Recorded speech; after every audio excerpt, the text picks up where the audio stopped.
On July 28, 2024, 28-year-old Miguel Herrera and 27-year-old Javier Fuentes set out on what was supposed to be a 2-week hiking expedition in the Cordillera Huayhuash range of the Peruvian Andes.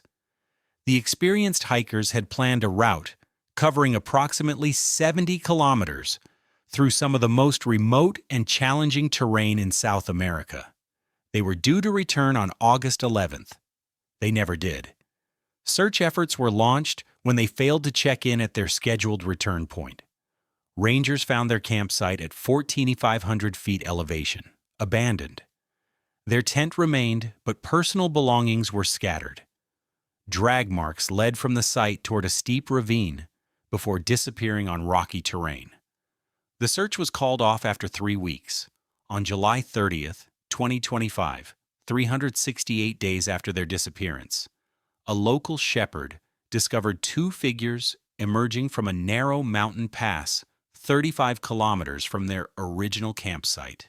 It was Miguel Herrera, severely emaciated, his wrists bearing deep circular wounds. Behind him, tied to him with a length of climbing rope, was the desiccated corpse of Javier Fuentes. "We had to stay connected," Miguel repeated when rescued. He said we always had to stay connected. Medical staff noted his body weight had decreased by 42%. The autopsy would later reveal Javier had survived for months after their disappearance. But what happened to these 2 friends? And who was he that Miguel referred to? That's what you'll learn in this video. Miguel Herrera worked as a software engineer in Lima. Javier Fuentes taught high school geography. They had met through an online hiking forum and had completed several challenging treks together over the previous 3 years. Their Huayhuash expedition was meticulously planned, with a detailed itinerary submitted to family members and park authorities. On July 27, 2024, at 7:15 a.m., security cameras at a gas station in Chiquillán captured the 2 men purchasing additional supplies: extra batteries, energy bars, and 2 large bottles of water.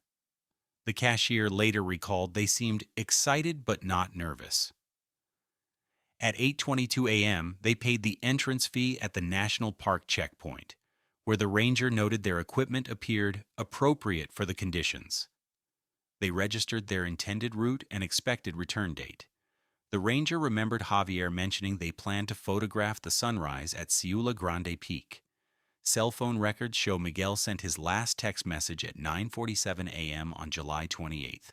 Made camp at Laguna Jahuacocha. Weather perfect. Signal spotty from here on. Attached was a photo showing Javier setting up their tent against a backdrop of snow-capped mountains reflected in a crystal blue alpine lake. Their first 3 days of hiking followed their registered route. A German tourist group reported seeing them on the trail on July 30th. "They seemed in good spirits," their statement read, "experienced and well prepared." This was the last confirmed sighting of Miguel and Javier by other hikers. On August 12, 2024, when Miguel and Javier failed to check in at their scheduled exit point, park rangers noted their absence. The protocol states a 24-hour grace period for hikers who might be delayed by weather or minor injuries. On August 13th, when they still hadn't appeared, the Park Service alerted local authorities and contacted the emergency contacts listed on their registration forms. Javier's mother, Elena Fuentes, received the call at 2:17 p.m. "They told me not to worry yet," she later testified. Said experienced hikers like them often stay an extra day or 2, but I knew something was wrong. By 6:00 p.m. that same day, a preliminary search was organized, focusing on the final stretch of their planned route. On August 14th, search teams discovered their vehicle still parked at the designated lot, confirming they hadn't quietly exited through another route. A full-scale search operation was initiated on August 15th, involving park rangers, local police, and 3 search and rescue volunteers with high-altitude experience. The search operation faced immediate challenges. The Huayhuash Range spans over 300 square kilometers of extremely difficult terrain, with elevations ranging from 13,000 to 20,000 feet. Weather conditions deteriorated on August 16th, with unexpected snowfall limiting visibility and forcing search teams to postpone helicopter surveillance. On August 18th, a search team located Miguel and Javier's campsite near Laguna Viconga at approximately 14,500 feet elevation. The site showed signs of disturbance. According to the official report, the tent remained intact but unzipped. Personal items including clothing, a camera, and food supplies were scattered within a 10-meter radius. 2 sleeping bags were found inside the tent. A cooking pot containing partially prepared rice remained on the portable stove. Most significantly, the report noted visible drag marks leading from the campsite toward the eastern ridge, extending approximately 30 meters before disappearing on rocky terrain. Tracking dogs brought to the site picked up scent trails but lost them at the rocky ridge. The search expanded to include the adjacent valleys and passes. Helicopter searches covered the surrounding glacial areas, while ground teams methodically checked known caves and shelters. Between August 19th and September 2nd, the search teams found scattered items believed to belong to the missing hikers: a water bottle, a single hiking boot identified as Javier's, and a torn backpack strap, but no definitive evidence of their location or condition. On September 5, 2024, with resources stretched thin and no new leads, the official search was suspended. The report stated, despite extensive search efforts covering the planned route and adjacent areas, no conclusive evidence of the subject's current location or status has been discovered. Weather conditions are deteriorating as the season changes. Search operations will resume if new information emerges. The families refuse to accept this conclusion. They hired a private investigator, former police detective Carlos Mendoza, who specialized in missing persons cases. Mendoza organized smaller, targeted searches throughout September and October, focusing on areas outside the official search zone. These efforts also proved unsuccessful. By November 2024, the case had gone cold. Winter conditions made further search attempts impossible. The families maintained a social media campaign seeking information, but as months passed with no developments, public interest waned. Authorities classified the case as a presumed wilderness accident. On July 30th, 2025, at approximately 5:30 a.m., local shepherd Paulo Quispe was moving his flock through a narrow pass in the eastern section of the range, an area rarely frequented by hikers due to its difficult access and distance from established trails. In the dim morning light, he noticed movement approximately 200 meters away. "At first I thought it was an animal," Quispe stated in his official testimony. "Maybe a wounded deer. It was moving very slowly. Then I saw it was a person walking strangely. When I got closer, I saw he was dragging something behind him." What Quispe had discovered was Miguel Herrera, severely emaciated, his clothing in tatters, pulling behind him the remains of Javier Fuentes. The 2 men were connected by a length of climbing rope tied around Miguel's waist and Javier's chest. Quispe's statement indicates Miguel was initially non-responsive to his presence, continuing to move forward mechanically until Quispe physically blocked his path and spoke to him. His eyes looked not normal, Quispe recalled, like he didn't understand he was being rescued. He kept saying they needed to reach the sunrise point, that they had to stay connected. Quispe used his satellite phone to contact emergency services. A helicopter medical team arrived at 8:17 a.m. and transported both Miguel and the remains of Javier to the regional hospital in Huaraz. The medical report indicates Miguel was in critical condition upon arrival, suffering from severe malnutrition, dehydration, exposure, multiple untreated injuries, and what was initially diagnosed as acute stress reaction. Dr. Ana Vasquez, the emergency physician who first treated Miguel, noted his physical condition in stark clinical terms. Patient presented with extreme cachexia, body weight approximately 42 kg, representing an estimated 42% reduction from his documented pre-incident weight, severe muscle atrophy in all limbs, bilateral circular lacerations on both wrists consistent with long-term binding, multiple partially healed fractures in the right foot and ankle, severe vitamin D deficiency despite outdoor exposure, suggesting prolonged confinement. Most disturbing to the medical team was Miguel's psychological state. He remained almost entirely nonverbal for the first 48 hours of hospitalization, with the exception of repeatedly stating, "We have to stay connected." When separated from Javier's remains, he became extremely agitated, requiring sedation. Hospital staff noted he would obsessively check the windows and doors of his room and became distressed when he couldn't see outside. On August 2, 2025, after receiving intravenous nutrition and hydration therapy for 3 days, Miguel began to speak more coherently. His initial account, as documented by hospital staff and later provided to investigators, presented a narrative that initially seemed plausible given the circumstances. According to this first statement, Miguel claimed he and Javier had been caught in a sudden rock slide while camping. Javier had been severely injured. Miguel claimed they had attempted to reach help, moving slowly through the mountains for several weeks, but Javier's condition had deteriorated. Unable to leave his friend behind, Miguel had tied them together to help move him. According to this account, Javier had died sometime during the winter, and Miguel, disoriented and suffering from exposure and lack of food, had continued wandering the mountains, unable to find his way back to civilization. This narrative was accepted preliminarily by medical staff and initially by investigators. Miguel's family was notified of his recovery, and preparations were made for his transfer to a hospital in Lima once his condition stabilized. The case appeared to be a tragic wilderness accident followed by an extraordinary tale of survival. However, Detective Carlos Mendoza, who had worked with the families during the initial search, noted several inconsistencies in Miguel's account when he reviewed the medical reports. The physical evidence didn't align with a story of continuous movement through the mountains, Mendoza stated in his case notes.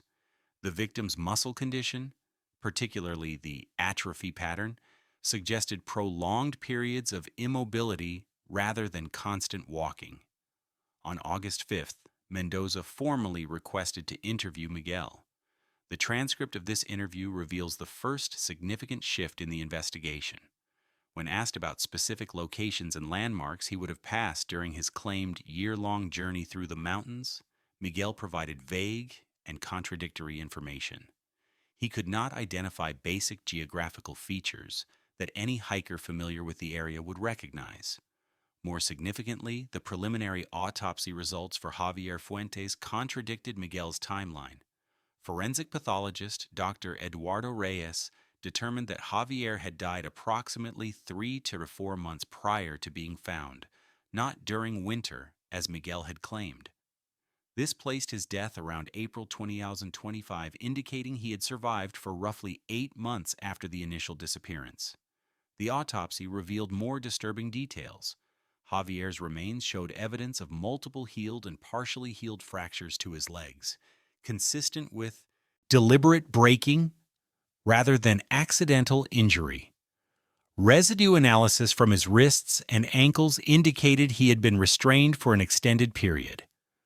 Most significantly, isotope analysis of his bone tissue suggested a diet dramatically different from what would be available to someone surviving in the wilderness, instead indicating regular consumption of a specific food profile, consistent with domestic livestock.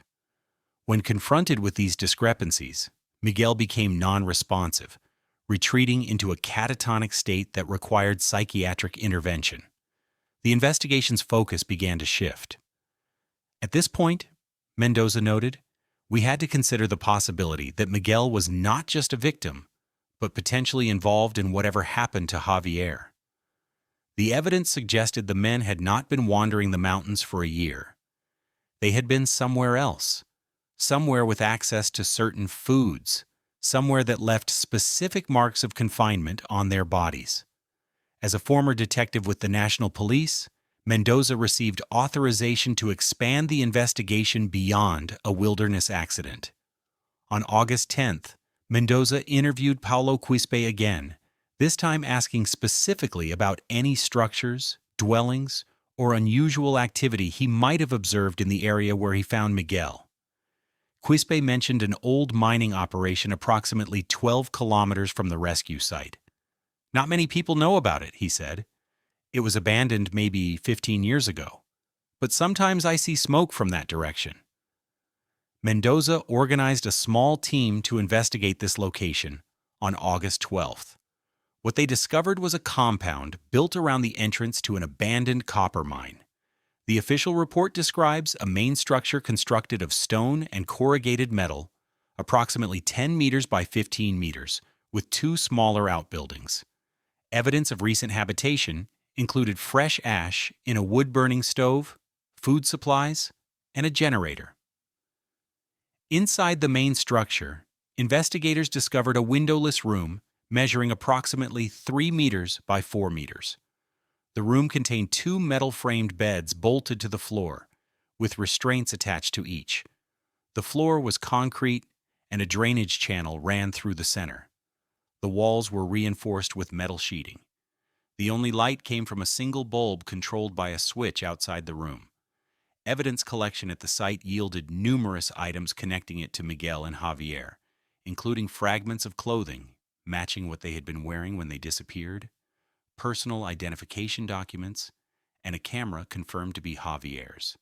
Forensic analysis of hair, blood, and other biological materials found in the room later confirmed both men had been held there.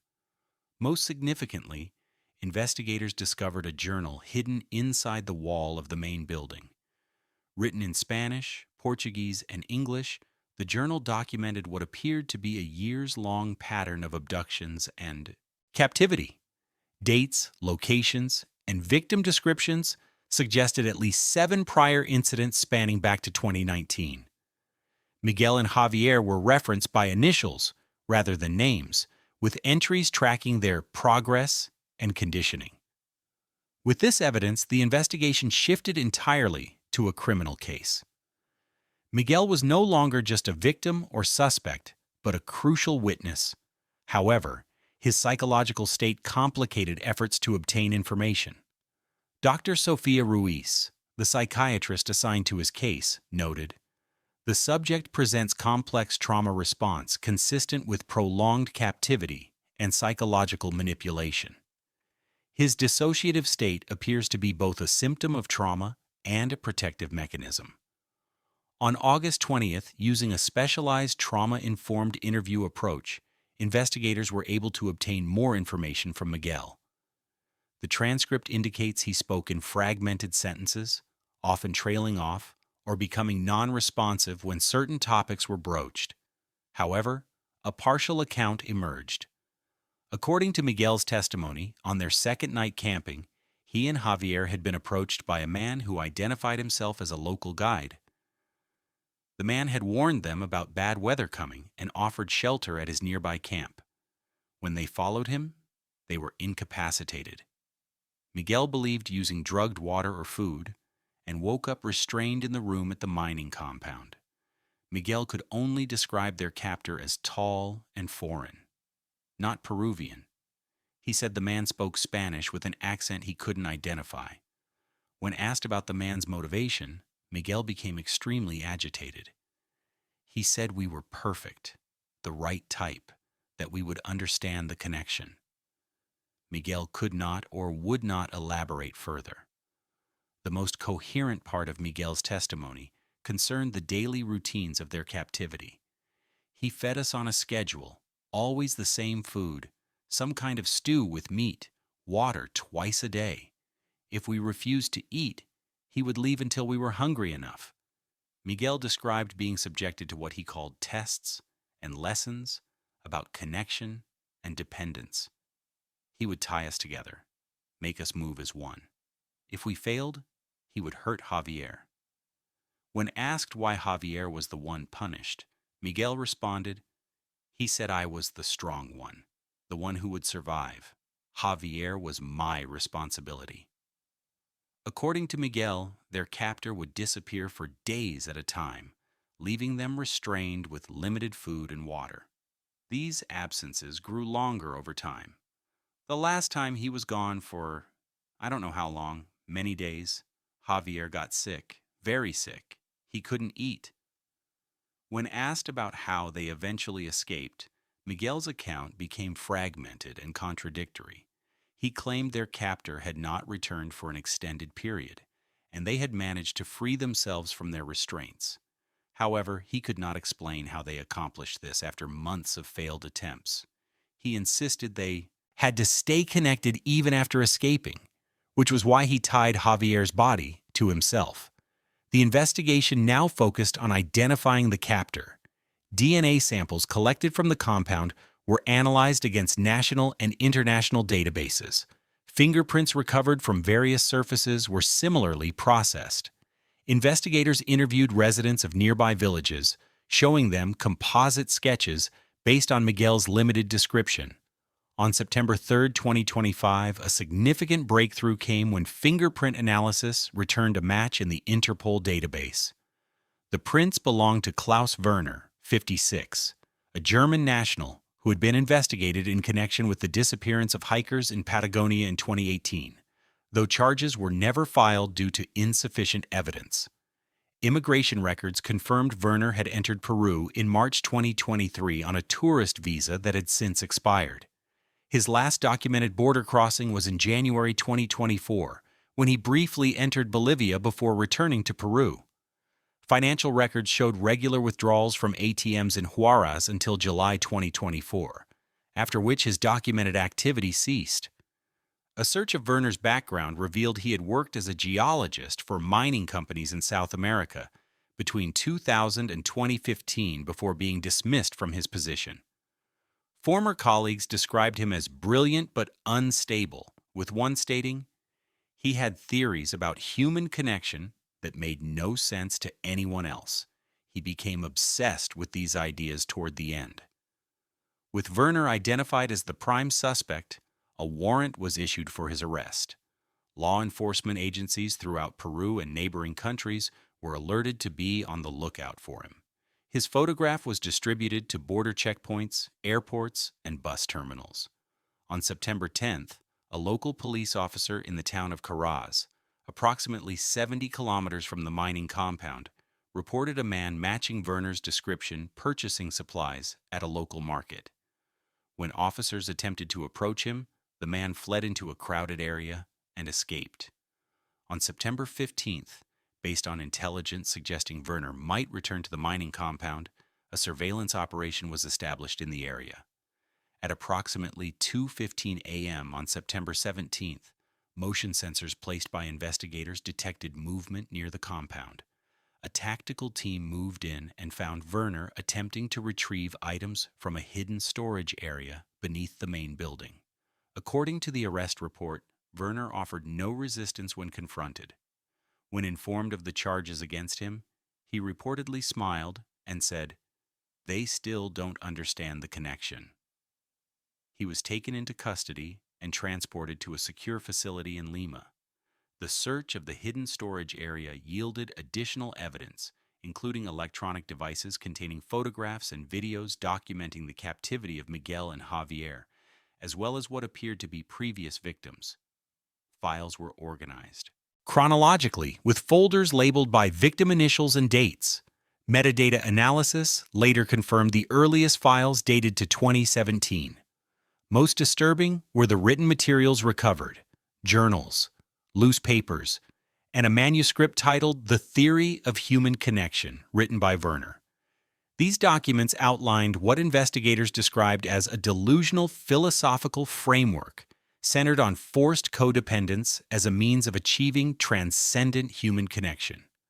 The manuscript contained detailed protocols for selection, targeting pairs of hikers in remote areas, separation, isolating them from the outside world, and reconnection, forcing dependency through systematic manipulation, restraint, and selective punishment. Werner's writings revealed he viewed himself as a scientist conducting important research into human bonds. Dr. Ruiz, after reviewing the materials, stated, "The subject appears to have constructed an elaborate delusional system around a distorted understanding of human psychology. The documents reveal a methodical approach to breaking down individuals' autonomy and forcing artificial dependency." Werner's writings specifically mentioned selecting hiking partners because they already had an established relationship, but would need to learn true connection. The documents revealed his belief that only when one is entirely dependent on another for survival can the true nature of human connection be understood. During initial interrogation, Werner was largely non-responsive to questions about his motivations or activities. According to the transcript, he spoke only to correct what he perceived as misunderstandings about his work. When asked about Miguel and Javier, he stated, "They were making progress, the connection was forming, the one survived as expected." Forensic analysis of the evidence recovered from the compound, combined with Werner's documentation, allowed investigators to reconstruct what had happened to Miguel and Javier. After being abducted from their campsite, they had been held captive at the mining compound for the entire period of their disappearance. Werner had implemented his protocol of forced dependency, restraining them together, making them dependent on each other for basic functions, and punishing one for the failures of the other. As detailed in Werner's journals, he had intentionally broken Javier's legs to make him dependent on Miguel for movement. The two men had been fed a controlled diet, kept in darkness for extended periods, and subjected to psychological manipulation designed to break their individual identities and create what Werner called a singular, connected entity. According to the timeline reconstructed from Werner's records and Miguel's fragmented testimony, Werner had begun leaving for increasingly longer periods, beginning in February 2025. These absences appeared to be intentional, testing whether the connection he had forced would maintain itself without his presence. During one of these extended absences in April 2025, Javier had developed a severe infection from his untreated injuries, leading to his death. Werner's journal indicated he had returned to find Javier dead and Miguel in a state of psychological collapse. Rather than ending the experiment, Werner had forced Miguel to maintain the physical connection to Javier's body, reinforcing the idea that they must stay connected even in death.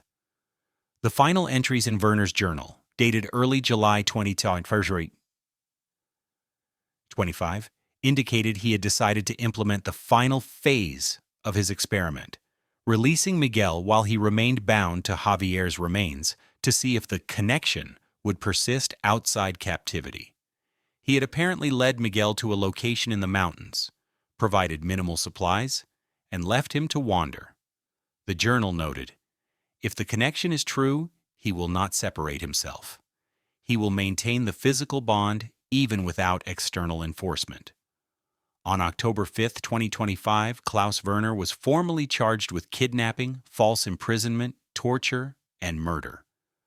Additional charges related to previous suspected abductions were being prepared as investigators continued to identify potential victims from the evidence recovered. Miguel Herrera remained hospitalized in a psychiatric facility in Lima. His physical condition had improved, but the psychological damage was profound. Dr. Ruiz's report noted, "The subject continues to exhibit severe symptoms of traumatic bonding and institutionalization. He experiences extreme anxiety when alone and continues to express the belief that he must maintain connection with others at all times." The medical record indicated Miguel required constant supervision to prevent self-harm. He had attempted on 3 occasions to bind himself to furniture or to his bed. He experienced severe panic attacks.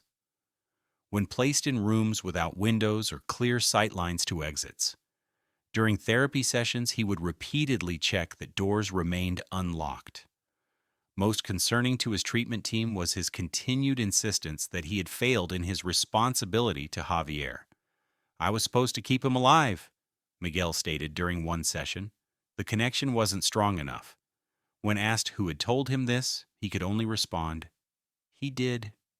He knew." In late October 2025, while Miguel was still undergoing intensive psychiatric treatment, investigators made another disturbing discovery. A nurse at the facility reported finding a note in Miguel's room that he had attempted to hide. The note, written on hospital stationery, read, "The connection cannot be broken. I will return for you." Handwriting analysis confirmed it was not written by Miguel. Security footage from the hospital was reviewed, but no unauthorized visitors were identified. How the note had been delivered remained unclear. The incident prompted increased security measures and Miguel's transfer to a different facility under a pseudonym. On November 15, 2025, as the investigation continued and preparations for Werner's trial were underway, a development cast new uncertainty on the case. During a prisoner transfer between facilities, the vehicle transporting Werner was found abandoned. Werner and the two officers escorting him were missing. A search was immediately launched, but as of this recording, Werner remains at large. Miguel's family has requested privacy as he continues treatment.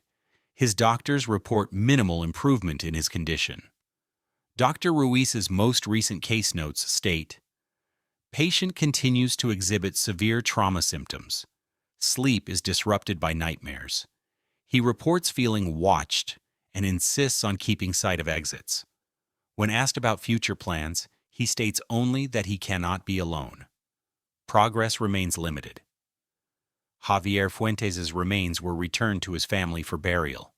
A small memorial service was held in Lima on November 20th. His mother, Elena Fuentes, has established a website providing information for hikers in remote areas and warning signs of potential dangers. The investigation into Werner's other potential victims continues. Based on materials recovered from the compound, authorities believe at least 7 other pairs of hikers may have been abducted between 2017 and 2024. Remains discovered in a remote area of the compound are undergoing DNA analysis to determine if they belong to previously reported missing persons. The abandoned mining compound has been secured as a crime scene. Peruvian authorities have increased patrols and security measures throughout the Huayhuash Range. Hikers are now required to carry satellite communication devices and check in at designated points along established routes. Miguel remains under close medical supervision.